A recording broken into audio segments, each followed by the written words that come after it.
오늘 사사기 4장 누구 얘기냐입니까? 드보라 얘기죠. 드보라. 드보라. 유명한 드보라의 이야기입니다. 이스라엘의 사사가 총 12명이 있었죠.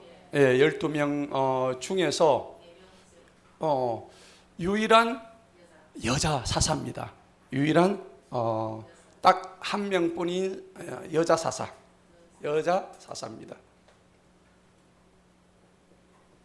아니, 과거의 구약 시대에 여성 사사를 갖다가 쓴다는 것은 별로 사실은 상상이 안 되죠. 왜냐하면은 그 당시에 이 숫자를 셀 때 누구만 했어요? 남자만 주로 했단 말이에요. 여자하고 아이들은 이 숫자의 계수를 아예 하지를 않았어요. 그런데 왜 이 여자 사사 드보라를 썼는가 하는 것이 오늘 키포인트가 될 것이고, 그 다음에 이 드보라를 하나님께서 사용하셔서 들으셔서 이 네 번째 사사인 이 드보라를 통해서 저들을 이스라엘 백성들을 구원을 시키십니다. 또 건져내십니다. 건져내시는데 오늘 여기 보니까는 그 자기 밑에 있던 바락이라는 사람이 있었죠. 이 사람은 남편이 있었죠. 남편의 이름이 거기 뭡니까? 거기 랍비돗이에요. 랍비돗. 자기 남편 이름이 랍비돗인데 이 사람은 별 한 거 없어요. 그럼에도 불구하고 성경에 이름이 올랐다는 것은 굉장히 의미가 있죠. 아내 덕분에 이름이 올랐습니다. 랍비돗. 그런데 이 드보라가 여자이기 때문에 바락이라는 사람을 통해서 이 바락을 동원해 가지고 오늘 거기에 보니까는 가나안의 왕 그 야빈의 손에 가나안의 왕 야빈의 손에 팔았다 했는데, 하나님께서 이 이스라엘 백성들이 하도 말을 안 들으니까는 이 가나안 왕 야빈한테 넘겨버렸단 말이에요. 넘겼단 말이죠. 그래서 오늘 몇 년 동안 이들에게 큰 학대를 받았냐니까 20년 동안 큰 고초를 겪었습니다. 하나님 말씀을 잘 들었으면 관계가 없는데 하나님의 말씀을 잘 안 들었기 때문에 이 가나안 왕 야빈에게 하나님께서 넘기셔가지고 이스라엘 백성들이 20년 동안은 심한 압제와 고통 속에 있었다는 겁니다. 그렇죠? 그래서 하나님께서 이 바락을 드보라에게 붙여주셔서 이 나중에 이 가나안 왕 야빈과 밑에 있는 그 군대 대장이 시스락이죠. 맞죠? 자, 이 시스라죠. 시스라. 이 시스라 이 군대 장관을 하나님께서 나중에 다 치게 하십니다. 근데 시스라는 굉장히 그 군대가 강성했어요. 철병거가 900대나 있었습니다. 900대. 이 당시에 이제 사실은 뭐냐니까는 BC 1400년이거든요. BC 1400년대는 이게 철기 시대입니다. 요 당시에 철기 청동기 문화에서 철기 시대로 넘어가는 시기였어요. 그러니까 이 당시에 주변국들은 이 철로 된 병거를 가지지 못했습니다. 그런데 철병거를 가지고 있었다는 것은 엄청나게 센 거예요. 막강한 겁니다. 당해낼 군대가 없어요. 그런데 하나님께서 이스라엘 백성들이 하도 말을 안 들으니까는 이 20년 동안 가나안 땅에 붙여가지고 그렇게 고초를 당하게 했는데 또 부르짖으니까 하나님께서 드보라를 통해 가지고 이 바락을 붙여서 하는 장면입니다. 그래서 나중에 얘들을 완전히 까부수죠. 완전히 그냥 없애버립니다. 하나님이 하니까는 철병구 900대는 한꺼번에 그냥 먼지 날려서 다 날아가 버려요. 그리고 이 시스라가 도망을 하죠. 도망을 하다가 야엘의 집에 들어갑니다. 야엘. 근데 이 야엘이라는 여자가 있는데 이 여자도 대단한 여자죠. 이 군대 장관 시스라를 다 죽고 나머지 혼자서 피신했는데 이 군대 장관 시스라에 너무 피곤해서 잡는 사이에, 그죠? 관자놀이가 어디예요? 요 만져보면 속들한 데 있죠? 여기가 이 관자놀이에요. 그래서 이 관자놀이에다가 말뚝을 가가지고 망치로 그냥 차고 있는 사람, 이게 말뚝이면 이게 다 쾅 친 거예요. 근데 이게 관자놀이가 왜 관자놀이냐면은 우리가 눈과 귀 사이에 있는 요 근육이 관자처럼 생겼대요. 관자가 뭐냐면 갓 있죠, 갓. 갓 아시죠? 우리 옛날에 쓰던 갓, 그게 관자예요. 관자라는 것은 이 모자란 얘기입니다. 원래 그 관자가 여기서 논다는 겁니다. 사람의 눈과 귀 사이에 있는 요 온폭 들어간대. 온폭. 여기가 급소예요. 혈입니다. 혈. 그래서 여기다가 그러니까 말뚝을 쳐가지고 망치로 팡 치면은 쏙 들어갑니다. 실험하지 마세요. 실험하지 마세요. 그냥 여기는 치면 잘 안 들어가는데 여기는 치면 그냥 쏙 들어갑니다. 그래가지고 자고 있는 시스라의 관자놀이가 이제 박아가지고 어떻게 됐어요? 그냥 현장에서 죽여버립니다. 그래서 이제 구원하는, 그러니까 사사기 4장은 전체 스토리가 이래요. 우리가 읽었던 스토리가 그렇다는 얘기죠. 자, 그런데 우리가 사사기 4장에서 배워야 될, 우리가 또 알아야 될 영적 교훈이 여러 가지가 있죠. 자, 그것을 우리가 한번 알아보도록 하겠습니다. 우리가 사사기는 오늘 읽었던 우리가 4장도 보니까는 1절 한번 보세요. 에훗이 죽은 후에 이스라엘 자손이 다시죠. 다시 주님 앞에 무엇을 행했죠?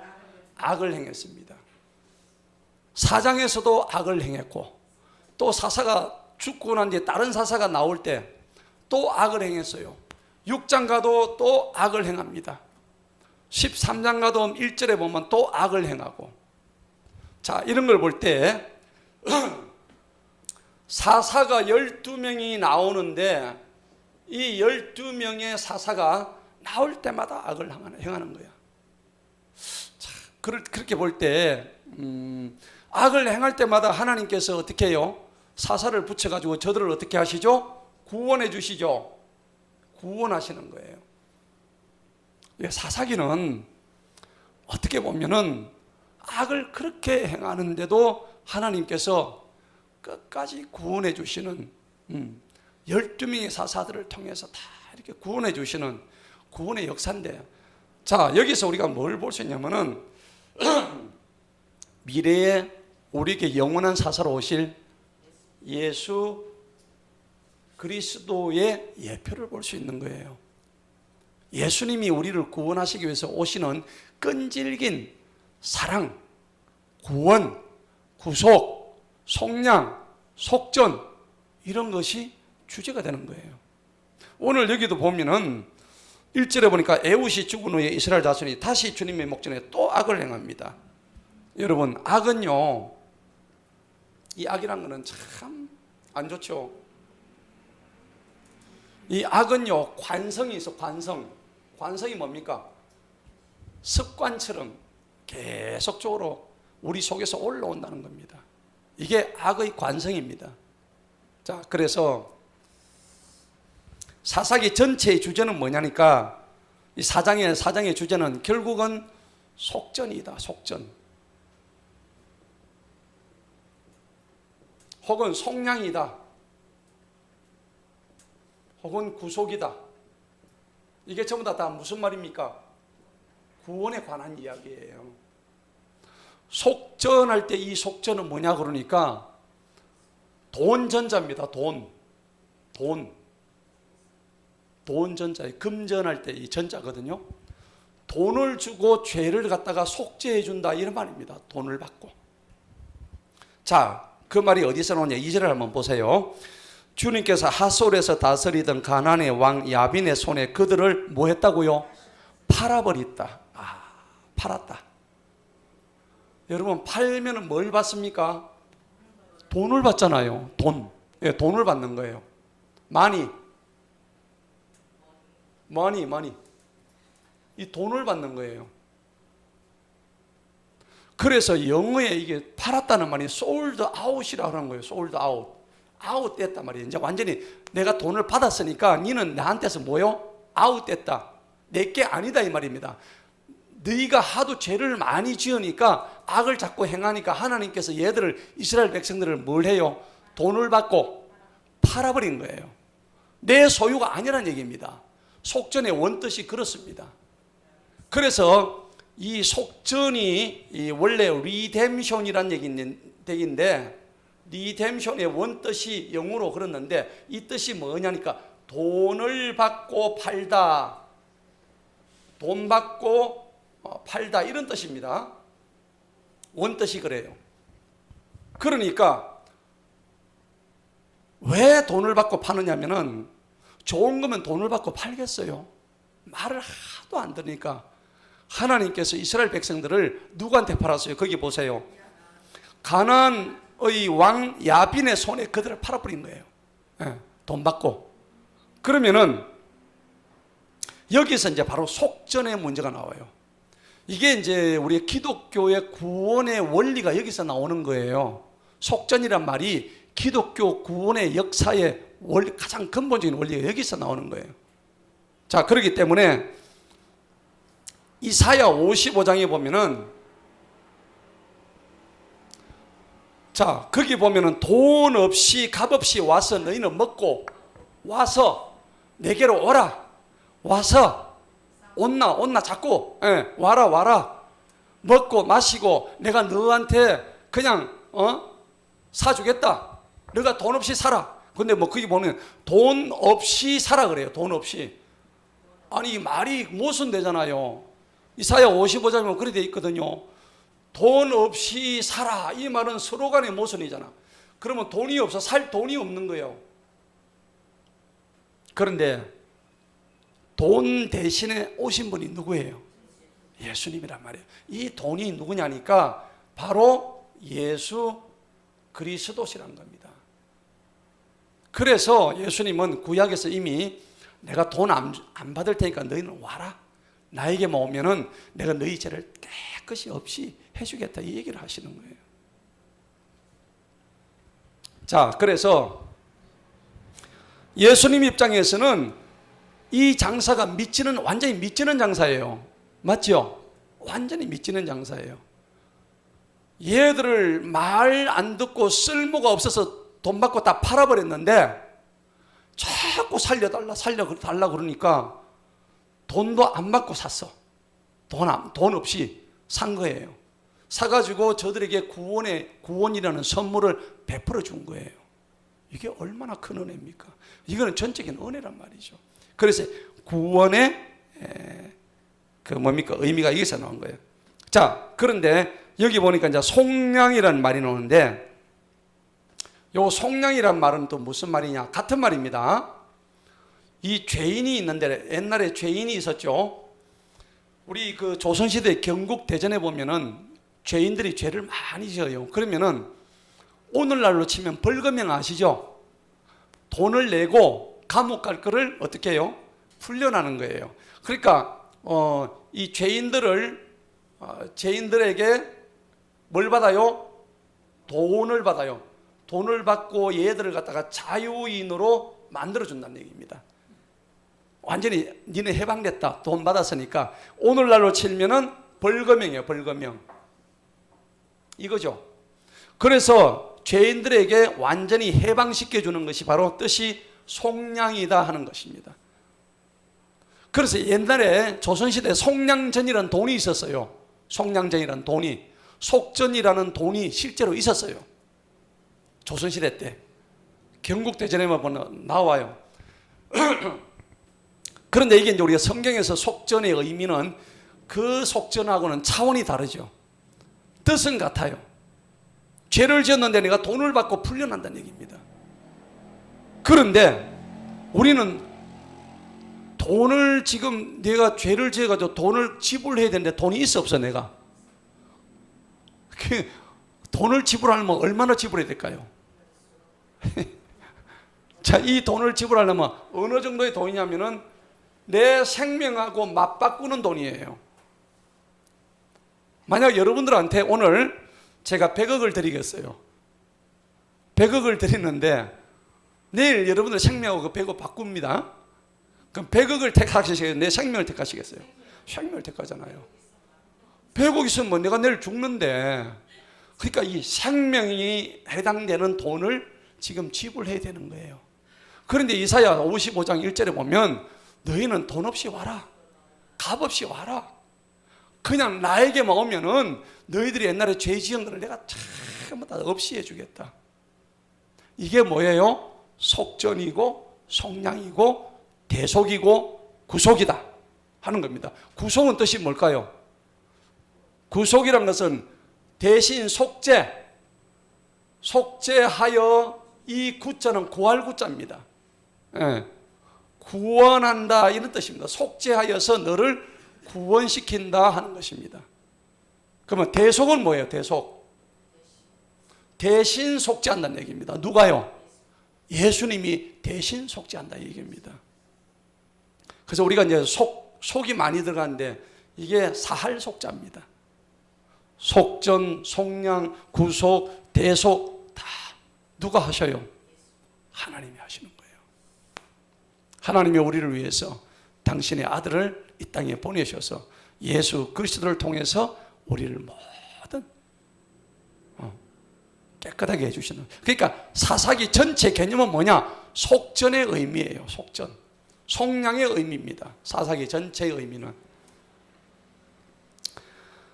자, 출애굽기 30장에 보면 이스라엘 자손이 그 속전되는 의미가 잘 나타나 있거든요. 출애굽기 30장에. 자, 여기도 이제 그 혼의 몸값에 대해서 정확하게 나와 있어요. 자, 이거는 한 번만 보도록 합시다. 출애굽기 30장 한번 봅시다.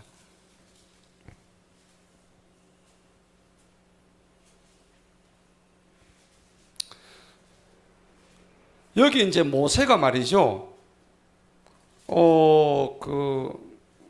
이스라엘 자손들에 대한 속전을 받는 장면이 나와요.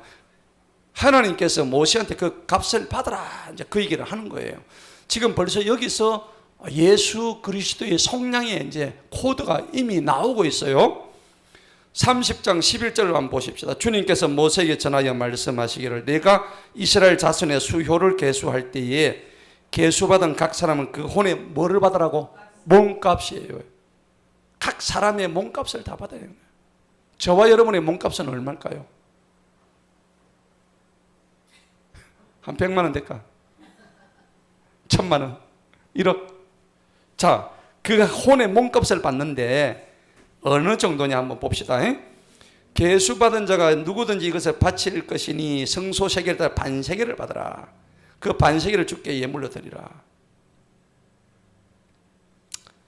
자, 그런데 16절 보세요. 너는 이스라엘 자손에 뭘 받아요? 속전을 받으라고 돼 있죠. 그 속전의 개념이 여기서 나오는 거예요. 속전의 개념이. 이게 영어로 atonement money 이렇게 돼 있는데 이게 바로 만이라 돼 있어요. 만이. 돈이에요. 실제 돈이에요. 돈을 이렇게 세겔로 받았다는 얘기입니다.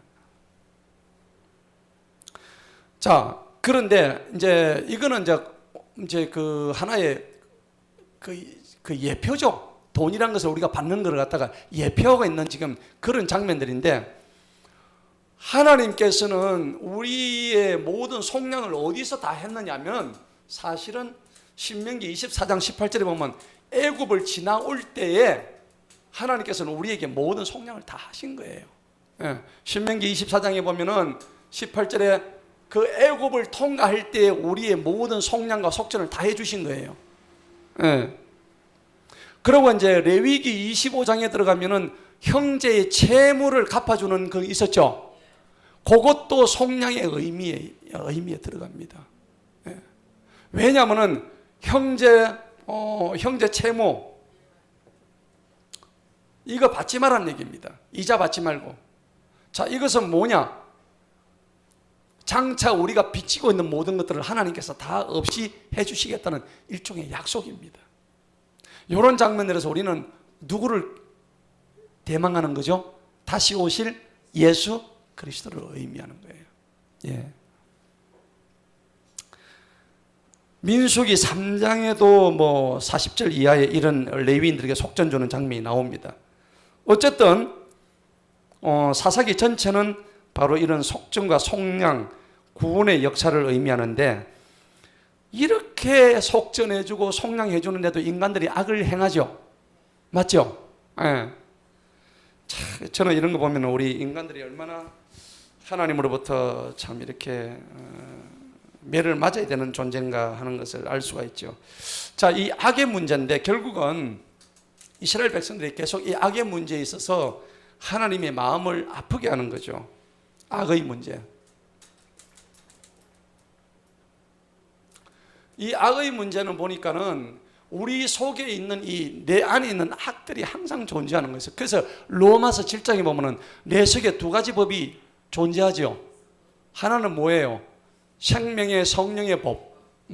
그 다음에 죄와 사망의 법이 존재하는 거예요. 그런데 애당초 사람들이 하나님을 마음에 두기를 싫어해요. 그래서 로마서 1장 28절에 보니까는 애당초 사람들이 하나님을 자기 마음에 두기를 싫어한다고 되어 있다고.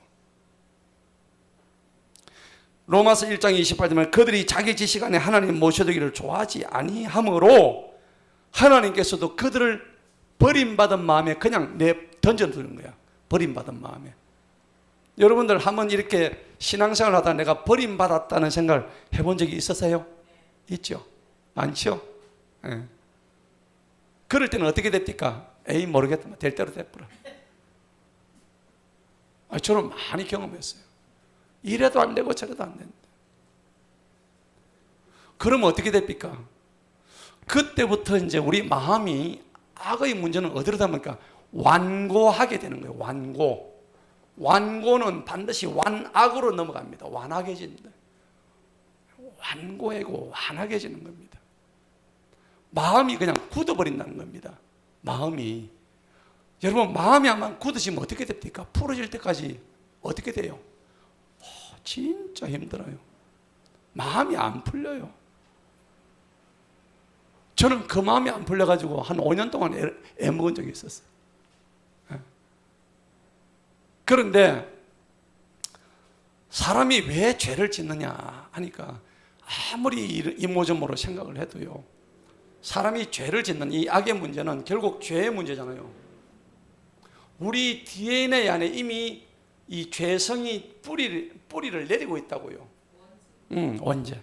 죄성이 강력하게 뿌리 잡고 있어요. 그럼 이 문제를 어떻게 해야 될까? 이 죄성을 없애려면 어떻게 해야 돼요? 없어지지 않아요, 죄성이. 쉽게. 이 죄성은 언제 올라올까요? 가장 잘 올라올 때가. 화날 때 올라옵니까? 그냥 쉽게 얘기할게요. 틈을 주면 그냥 바로 올라옵니다. 저는 이렇게 정의합니다. 틈만 주면 바로 올라옵니다. 어떤 틈일까요? 내 마음이 조금 이렇게 풀어졌을 때. 그러니까 다른 말로 하면은 성령의 충만함, 그 다음에 성령이 나를 지배하지 않고는 언제든지 죄성에 노출되어 있는 게 우리의 현 주소입니다. 그렇죠? 성령이 나를 지배하지 않으면은, 저는 예를 들어서 설교를 이제 하고, 제가 제일 좋은 날이 언제인 줄 아세요? 주일날 오후. 내가 가면서, 오늘 너무, 이 주일 예배 끝나는 게 너무 해방이다. 근데 목사가 이런 말 하는 것 자체가 좀 잘못됐죠. 근데 사실 제가 또 그러거든요. 내가 이게, 근데 시원하긴 시원해. 왜냐, 이 설교해야 된다는 것도 이 긴장, 또 중압감, 뭔가 또 이렇게 마치고 나니까 또 시원함, 또 이런 게 있단 말이에요. 그런데 주일 오후가 제일 무서워요. 내가 해방이 됐다 이잖아요. 그때 틈이 싹 생기는 거예요. 저도 모르게 마음에 해이해지기 시작하는 거예요. 진짜 이거. 근데 어떨 때 이제 제가 그때 보면 해이해지면 제가 어떻게 할까요? 제가 말 안 할게요. 그 예를 들자면 제가 비유를 해서 이제 제 경우를 비유를 해서 그렇다는 얘기입니다. 가장 성령 충만한 날이고 가장 하나님과 접근하고 있어야 될 날인데 그런 날 마음이 풀어지는 거예요. 근데 그때 되니까 틈이 딱 생겨요. 그러니까 성령의 충만함과 성령의 지배가 그때 이루어지지 않는 거예요. 틈에. 그러니까 마귀는 뭘 들어와요? 틈 타고 들어오는 거예요. 이 작은 틈을 타고. 자, 그래서 이게 이제 우리의 죄성들에 관한 이야기입니다. 로마서 2장에 보면은 하나님께서 로마서 2장 5절에 다만 너의 완악함과 회개하지 아니하는 마음에 따라서 하나님께서 진노하는 그날, 하나님의 의로우신 심판이 나타나는 그날에 임할 진노를 네가 쌓는도다 그랬단 말이에요. 우리가 정신 차리지 않으면은 늘 악의 수하에 들어갈 수밖에 없다는 겁니다. 그러니까 하나님께서도 버림받은 마음에 내어주셔서 합당하지 않은 일들을 행하게 하신 분이 하나님이셔. 왜? 내가 그렇게 가기로 선택했기 때문에. 그러면 로마서 1장 29절에 어떤 일들이 벌어질까요? 모든 불의와 음행과 사악과 탐욕과 악의와 시기와 살인과 분쟁과 사기와 악독이 가득 수근수근거리고 뒤에서 험담하고 남을 헐뜯고 하나님을 미워하고 업신여기고 거만하고 자랑하고 악한 일을 꾸미고 부모에게 불순종하고 지각이 없고 약속을 깨고 본래 애정이 없고 예절이 없고 화해하기 어렵고 긍휼이 없는. 우와, 숨도 못 쉬게 많네. 그죠? 이와 같은 일을 행하는 자들은 사망에 해당한다는 하나님의 심판을 알면서도 뭐예요? 그들이 이와 같은 일을 행할 뿐 아니라 또한 이런 일을 행하는 자들을 어떻게 해요? 기뻐한다고. 지만 하는 게 아니고 그런 일들을 하는 사람을 지가 기뻐한다고. 이런 단계로 들어가는 거예요. 이게 우리 인간의 모습입니다. 오늘 사사기의 주제도 이거예요. 사사기도 왜 똑같이 밥 먹듯이 이렇게 악을 행할까? 우리 속에 있는 이 죄성, 이 완고한 것이 완악하게 바뀌고 틈을 계속 주기 때문에 저들의 선조는 저 사사시대의 그들의 선조는 하나님을 따라서 그대로 열심히 나름대로 성령의 충만함과 성령의 지배를 받아왔는데 근데 얘들은 이미 한 세대가 끝나고 완전히 깡그리 없어져 버립니다. 자, 그래서 이 사사기는 다른 거 없습니다. 결국 우리 사사기 21장에 보면 그 이스라엘 왕이 없기 때문에 사람마다 자기 눈에 옳은 대로 다 행해버렸더라 하는 거죠. 세상에 옳은 기준이 없어요. 그러니까 이리저리 헤매는 거죠. 여러분, 근데 세상의 모든 기준은 뭘까요? 아모스 8장의 11절에 보면 그러니까 세상의 기준이 나와 있어요. 세상의 기준은 오직 하나님의 말씀이다 이렇게 나와 있다고. 세상의 모든 기준은 하나님의 말씀인 거예요. 네. 밤과 어둠이 오면요 점치는 자들이 점을 못 칩니다. 왜? 하늘의 별이 뭡니까? 나중에 하늘에서 이 어둠에서 별이 반짝반짝 할 때 나중에 하나님이 이 일월 성신을 다 지워버리시면은 점술가들이 점을 못 쳐. 별이 없으니까. 저들의 운명은 다 끝나는 거야. 하나님의 위대함을 모르기 때문에 하늘의 별을 보고 점을 치고 있는 거예요. 오묘하다는 거죠. 저들의 기준에 하늘의 별이 됐단 말입니다. 그런데 성경은 세상의 기준은 뭐라고요? 하나님 말씀밖에 없다고. 세상 사람들은 하늘의 별을 보고 점치고 앉았다. 자, 그래서 우리가 해야 될 일이 뭐냐? 항상 성령 충만하기 위해서는 갈라디아서 2장의 20절에 나오는 말씀처럼 내 자신을 십자가에 못 박아서 어떻게 해요? 완전히 죽이는 일입니다. 죽이는 일이에요. 그것밖에 없다고. 자, 갈라디아서 5장을 한번 보십시다. 하나님께 속한 사람은 어떤 사람인지 여러분들 이걸 보시면서 우리가 날마다 간구해야 되겠죠. 갈라디아서 5장 22절 한번 봅시다. 24절. 갈라디아서 5장 24절을 한번 읽어볼까요? 다 같이. 시작. 속한 사람들은 육신을 그 애착들과 정욕들과 함께 나무에 달아 못 박아 버렸느니라. 이렇게 돼야 되는 거죠. 우리는 그리스도께 속한 사람들이기 때문에 육신을 나무에 못 박아버린 거예요. 육신을 뭐와 같이? 애착, 정욕, 이걸 전부 다 나무에 십자가에 못 박아버려야 되는 거예요. 25절 26절 다 같이 읽어봅니다. 시작.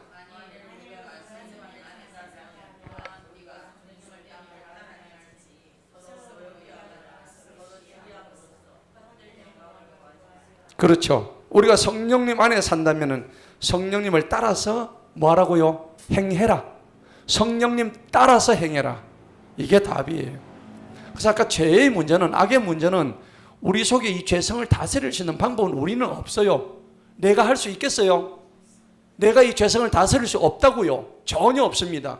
나는 이 죄성을 이길 수가 없어. 내가 할 수 있는 것은 누구의 도움이에요? 성령님의 도움밖에 없다니까. 내 안에 성령님이 안 계시면은 팡팡이 져요. 이게 지게 되면 어떻게 될까요? 하나님으로부터 멀어집니다. 하나님은 아웃됩니다. 하나님을 아웃되면 어떻게 돼요? 내 속에 악이 지배하죠. 악이 지배하면은 불화가 생기고 화평이 꿰어집니다. 없어져요. 이게 지금 성경이 우리에게 주시는 말씀이라는 겁니다. 오늘 사사기 시대의 사람들이 가졌던 가장 근본적인 문제가 바로 이런 문제들이에요. 자, 본문 말씀 한번 보십시다.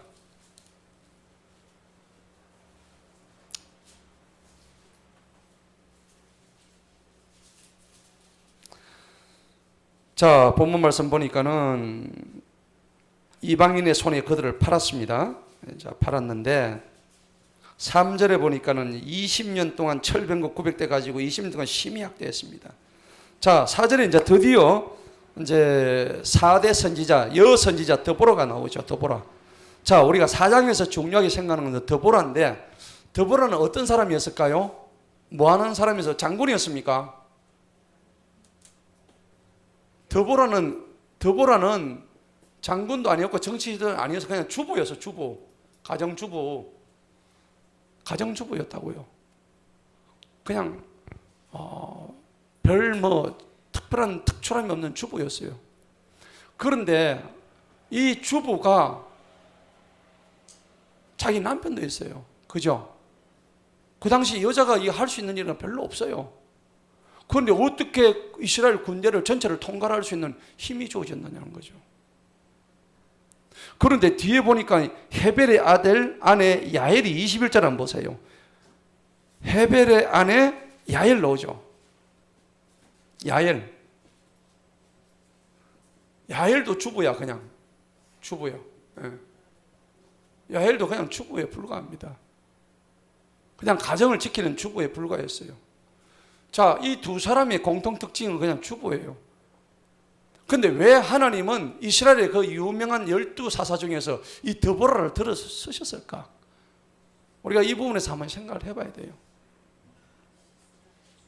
드보라와 야엘을 쓰신 이유는요, 하나님은 약한 자를, 연약한 자를 남자와 여자 구분 안 하시고 하나님의 마음에 합한 자를 들어 쓰신다는 겁니다. 오늘 저와 여러분들은 하나님 마음에 합한 자가 되면은 오늘 저와 여러분 들어 서십니다. 네, 그걸 믿으셔야 됩니다. 네. 자, 그래서 고린도전서 1장 한번 보십시다. 고린도전서 1장에. 고린도전서 1장 26절을 한번 볼까요? 26장에서 이렇게 보니까는 29절까지죠. 26장 한번 읽어봅니다. 시작. 형제들아, 너희는 너희를 부르심이 어떠한지 보라.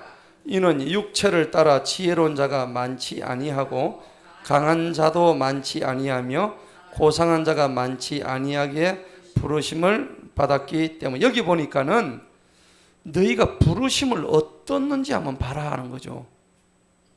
육체에 따라 가지고 지혜로운 자가 많이 있어요, 없어요? 분명히 그랬죠. 육체 따라 가지고 지혜로운 자가 없습니다. 여러분들 육체가 우리 육신을 얘기하는 거 아닙니까? 그죠? 자, 육신이 받을 수 있는 지혜의 분량이라서 한정이 있어요. 옛날에 그런 말이 있더라고요. 고래장 들어보셨어요? 인생 질식 고래장 하는데 엄마가 자기를 고래장 시키러 가는 아들 등에 이제 업혀가는 거야. 업혀가는데 이놈이 내를 고래장 시키고 돌아올 때 길을 잃을까 싶어가지고 나뭇가지를 똑똑 해가지고 이렇게 엄마 뭐 하냐니까 네가 내 고래장 시키고 돌아올 때 길을 잃을까 싶어서 그런다. 예. 저는 그런 말을 들을 때 이제 두 가지를 느꼈어요. 야, 엄마의 사랑이 이렇게 크구나. 그리고 인간의 지혜란 것이 우리가 삶을 통해서 이렇게 또 생기는 거구나. 예. 그 지혜는 뭐 지식이 많다고 또 생기는 것도 아니잖아요. 그런데 이 인간의 지혜라는 것은 다릅니다. 하늘로부터 오는 지혜가 있고 하늘 지혜가 있고 인간의 지혜가 있는데 인간의 지혜는 한계가 있습니다. 예. 이거는 이제 육체의 지혜죠. 육체의 지혜. 육체에 한계가 있는 거죠. 이거는 없어지는 지혜입니다. 예. 그런데 하늘의 지혜는 없어지지 않습니다. 영원한 지혜입니다. 하늘로부터 내려오기 때문에. 그래서 성경은 너희가 하늘의 지혜를 받으라고 그랬습니다. 예, 하늘의 지혜를 받아요. 자, 그런데 오늘 고린도서 1장의 26절을 보니 육체를 따라 지혜로운 자가 많지 않다. 자, 강한 자도 많지 않고 고상한 자도 많지 아니하게 부르시는 바다. 그러나 하나님께서 27절 한번 읽어봅시다. 시작. 그러나 하나님께서 세상의 어리석은 것들을 선택하심은 지혜로운 자들로 하여금 부끄럽게 하시는 것이요. 하나님께서 세상의 약한 것들을 선택하시면 강한 것들을 부끄럽게 하세요. 오늘 드보라 약해요. 야엘 약합니다. 그냥 주보에 불과해요. 이 야엘은 여자가 시스라는 장군의 이 관자놀이에다가 말뚝을 박을 정도 같으면 이건 대단한 거죠. 이게 하나님이 하신 거지. 그죠? 하나님이 한 거지. 어떻게 여자의 그 장군한테 가가지고, 그죠? 잠자는 장군한테 가가지고. 혹시 깨면 어떡할 건데. 그죠? 이거는 하나님이 하신 거예요. 자, 드보라는 주부인데 어떻게 하나님의 부르심을 받았을까요? 드보라는요, 다른 거 없습니다. 선지자의 역할을 감당을 했습니다.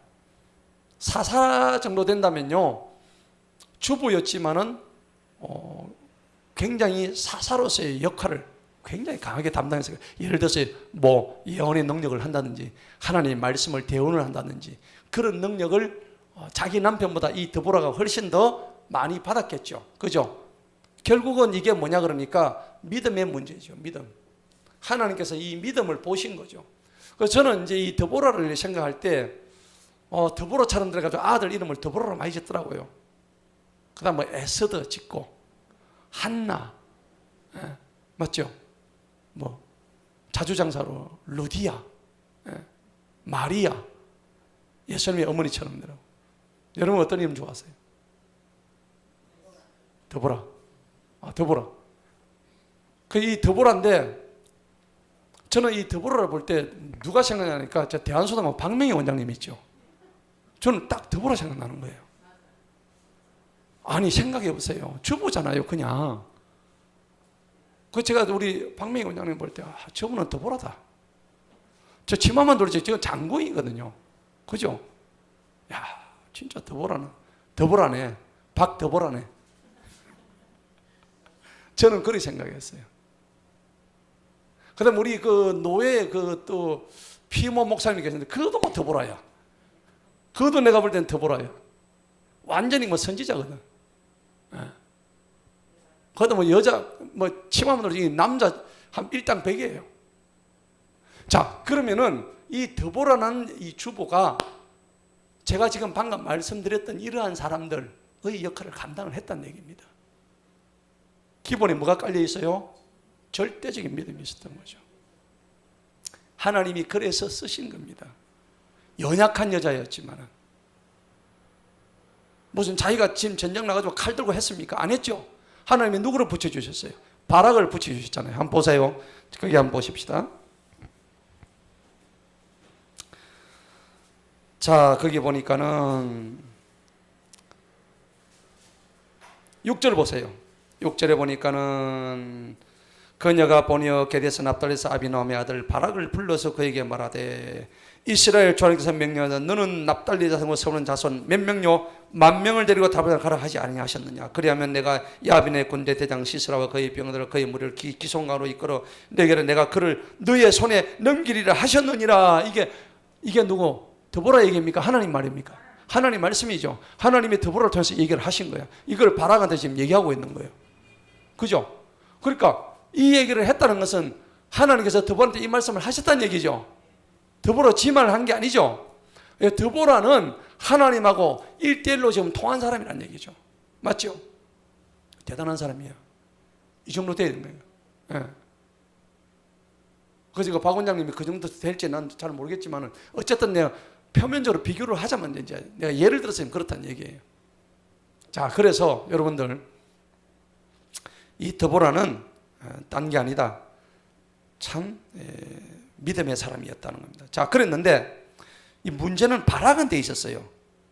그리하면은 네 손에 넘기려 했는데 이제 8절 한번 읽어볼까요? 얘가 지금 이제 문제가 생겼어요. 8절 한번 읽어 시작. 바락이 그녀에게 말하기를 만일 당신이 나와 함께 가면 내가 가리이다. 그러나 만일 당신이 나와 함께 가자면 나는 가지 아니하리이다. 야, 이게 무슨 말이에요? 지금 하나님이 드보라를 통해서 얘기했는데 얘는 지금 하나님을 안 보고 누굴 보고 있어요?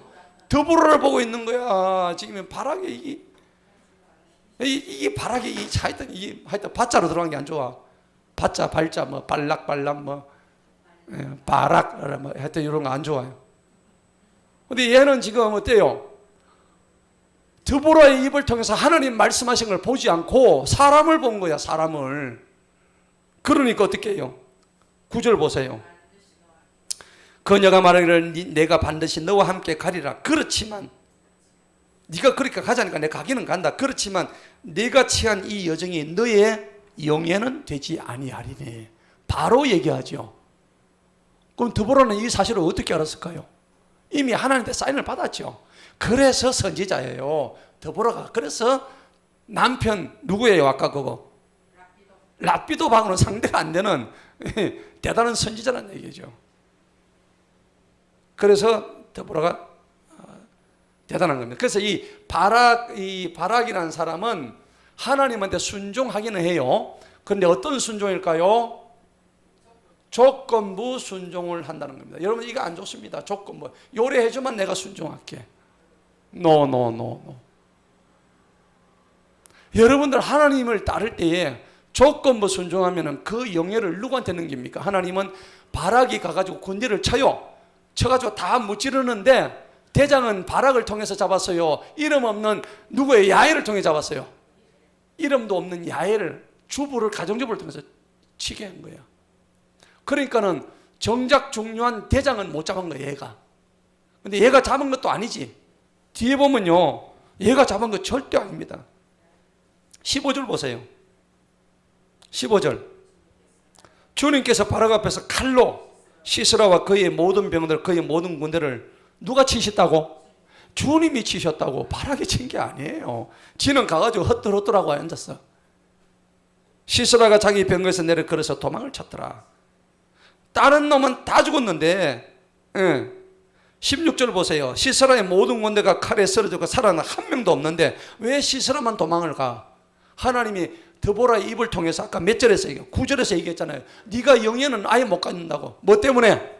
조건부 순종 때문에. 드보라 네가 나를 따라가면은 내가 그 전쟁에 나갈 거다.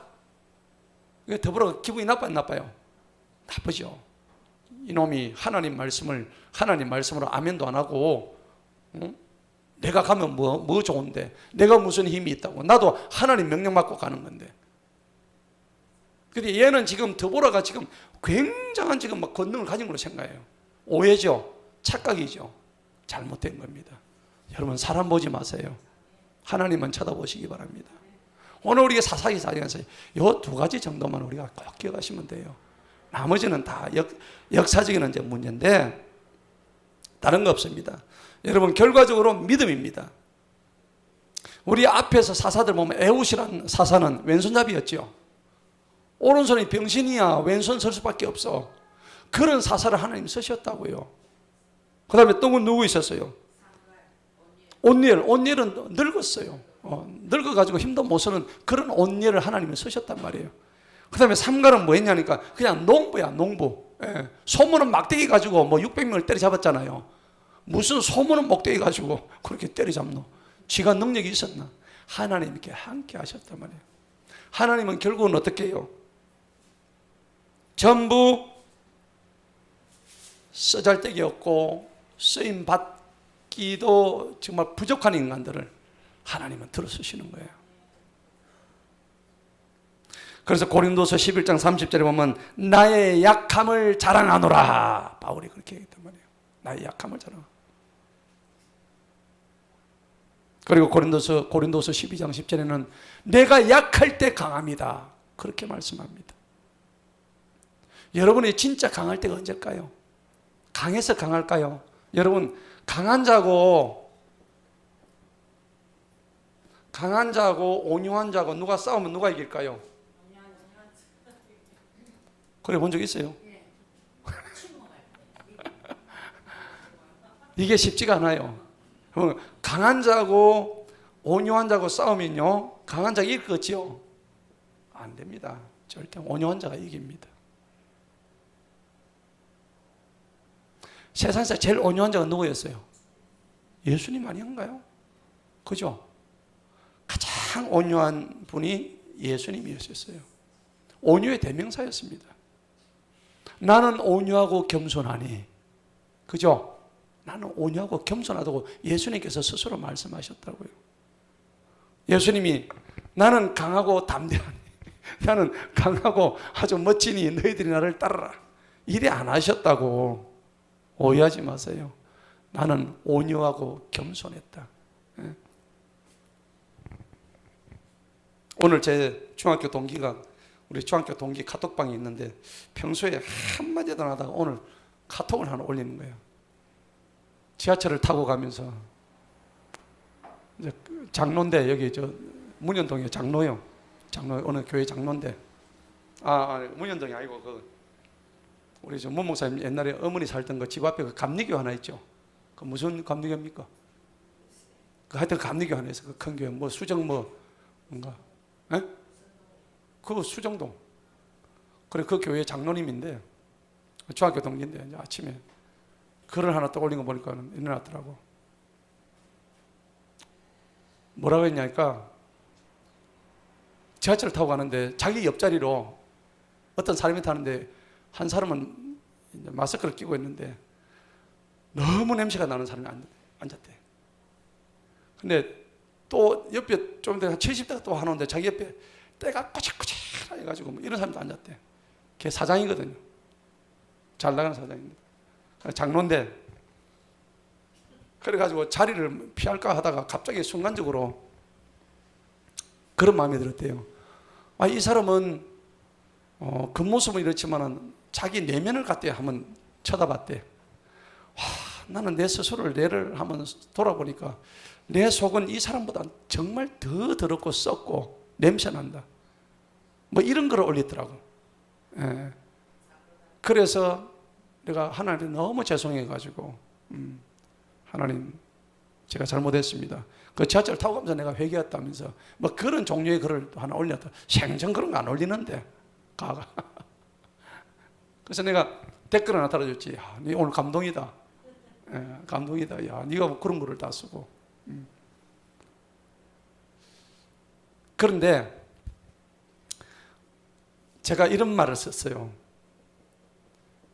네가 그렇게 겸손한 마음을 가졌고 그리고 그들을 어떻게 해요? 긍휼히 여겼다. 하늘의 집은 요 두 기둥으로 세워지는 거니까 겸손하고 긍휼의 마음을 가지면은 이 두 기둥이 하늘의 집을 이루어지는데 이 하늘의 집은 결코 무너지지 않는다. 겸손하고 온유하고 남을 긍휼히 여기는 이 마음만 있으면 이 마음만 있어도 하나님께서 엄청 기뻐하신다. 제가 그런 얘기를 했는데 오늘 드보라와 야엘을 쓰신 이유도 바로 그렇습니다. 이 바락이 조건부 순종하면서 시스라를 다른 사람에게 하나님께서 넘겨버리시는데, 자 마지막 한번 보십시다. 21절 한번 볼까요? 21절 보니까는 헤벨의 아내 야엘이 장막의 못을 취하고 그녀의 손에 망치를 들고 그에게 가만히 들어가서 그 못을 그의 관자론에 대고 박음에 그것이 꿰뚫고 땅에 박힐 정도 그냥 꼼짝 못했죠. 와, 얼마나 세게 쳤으면 그죠? 그 뭐 순간적으로 그냥 바로 팍 가는 거야. 그냥 그냥 골이 그냥 바로 꿰뚫어 보니까. 왜 이렇게 됐을까요? 그가 쉬 잠들었기는 피곤하여서 이에 그가 죽었더라. 23절에 이같이 하나님께서 그날로 가나안의 왕 야빈을 이스라엘 자손 앞에 굴복하게 하셨으므로 이스라엘 자손의 손이 번영하여 가나안의 왕 야빈을 대적하여 이기니 마침내 그들이 가나안의 왕 야빈을 멸망시켰더라. 저거들이 잘나서 했습니까? 아니죠. 하나님의 도우심. 여러분, 우리는 어떠한 일이든지 하나님의 도우심이 아니면은 우리가 지금 처해 있는 어려움을 이겨낼 수가 없다는 것을 기억하시기 바랍니다. 그럴 때에 하나님이 우리한테 힘을 주시고 지혜 주시고 능력 주시고, 그래서 하나님께서 가게 하고자 하시는 그 방향 우리가 갈 수가 있는 거예요. 지 뜻 다 해놓고 지 계획 다 적어놓고 이거 하나님 뜻이다 해서 이러면은 하나님 안 들어주시겠죠? 안 들어주십니다. 지 계획 다 잡아놓고 하나님 이게 해주세요. 맡겨놨나? 그죠? 아니죠? 예. 하나님 뜻을 먼저 구하고 하나님이 이게 진짜 기뻐하시는 뜻이라면 저는 이렇게 하겠습니다. 그러면은 그 일을 하게 되면은 내가 생각지도 않았던 모든 포도송이로 주렁주렁 열리게 돼 있다고. 아멘? 일의 원칙을 아셔야 되는 거예요. 우선순위를 알아야 되는 거예요. 내가 무엇을 먼저 해야 될 것인가? 그것부터 우리가 분명히 깨닫고, 오늘 속전을 위한 주님의 우리를 위하신 긍휼과 사랑의 마음을 기억하시고, 또 거듭에서 악을 행하는 우리들의 그 죄의 속성 속에서 완고함을 피하고 완악함을 피할 수 있는 것은 틈을 주지 않고 날마다 성령 충만, 성령의 지배를 당하는 우리 모두가 되시길 축원합니다. 네. 그리고 드보라와 야엘처럼 아무것도 별 볼 일 없는 그런 주부였지만 하나님은 그런 약한 자들을 들어주셔서 강한 자들을 부끄럽게 만드시는 그 하나님, 그 위대하신 하나님의 뜻에 잘 맞추어서 우리도 강하려고 애쓰지 말고 주님 앞에 겸손히 온유한 마음으로 그렇게 늘 승리하는 저와 여러분 되시기를 축원합니다.